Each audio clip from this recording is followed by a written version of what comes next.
The entire government wants me dead, mister. Yet here I am. Welcome back to Ireland Streamer. Part 1 caused an absolute bloodbath in the comments, so today we are updating the official Hall of Shame. From an actor who literally apologised to our entire nation, to one massive heartthrob half of you are actually defending. We're ranking the icons and the absolute insults. Let's see who goes to accent jail and who gets a pass. First up, Gerard Butler in P.S. I Love You. I like this jacket. Looks good on you. Got it in the bet. What was the bet? Well, mind you, I was a few Guinnesses for the worse at this point, but a fella bet me that I couldn't get a certain girl to kiss me without provocation. Now, Gerard is Scottish. He lives next door. But for some reason, he decided to play this role like a man who learned English from a broken radio in a wind tunnel. What are you talking about waiting for what? I've been driving limousines for 4 years, Holly. So John and me, we want to start a business. We buy a few cars, we get a few clients. That's a career right there. What is your problem? It's not just bad, it's apology worthy. He literally said, I would like to apologise to the nation of Ireland. Gerard, we accept the apology, but you're still going in the criminal tier. Next, we have Richard Gere in the Jackal. Whose human life would I be saving? Would it be important enough for all this? Richard's strategy for an Irish accent was apparently to just stop using his vocal cords. He whispers everything, like he's afraid a real Irishman might hear him and call the guards. Our government wants me dead, mister. Yet here I am. If this is a terrorist accent, the only thing he's terrorising is the vowel O. Into the shite tier. Now we have to talk about Cameron Diaz.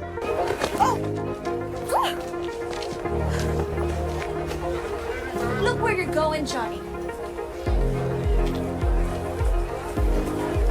You look stunned and poorly, sir. In this scene, she's opposite Leonardo DiCaprio, and it's basically a contest of who can disappoint Ireland more. Quite a pair of conversationists, aren't you? Maybe not. More deep thinkers. Well, gentlemen, I leave you in the grace and favour of the Lord.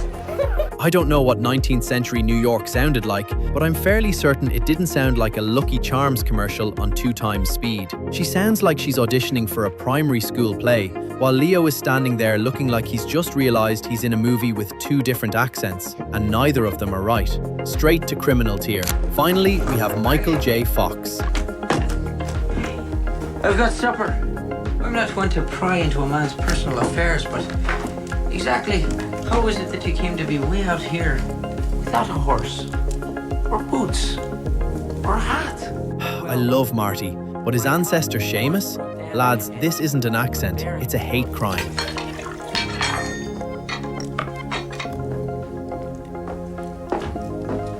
I'll tell you what I'll do, Mr. Aiswood.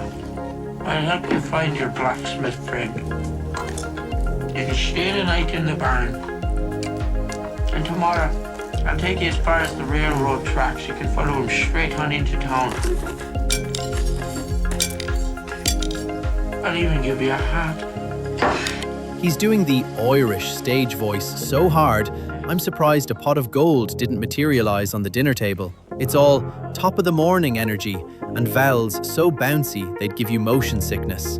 Marty, stay in the future. The past is clearly too much for you. Absolute insult tier. The most controversial man in my comments, Brad Pitt. Half of you say he's a legend, the other half say he's a letdown. Let me ask you, what if tonight everything you had was burned down around you? What if you and yours walked out on the street and you were spat on? Told you were nothing, you're no good. In the Devil Zone, he starts in Belfast, takes a quick detour through London and ends up in Kentucky by the time the credits roll. He lived here, he tried, and he's almost grand. But in this arrest scene, the vowels are doing parkour. Just sit back and say, oh well. You look around at all the people and you realise you're dealing with a government that's failed everyone. He's in the grandish tier, purely for the effort. So, there's the final verdict for part 2. Brad Pitt survives by the skin of his teeth, but Seamus McFly, straight to accent jail. Did I go too hard? Or was I too soft on the whispering Richard Gere? Drop your vote in the comments. Who was the absolute worst? Until next time, keep your accents real and your streams steady. Sláinte!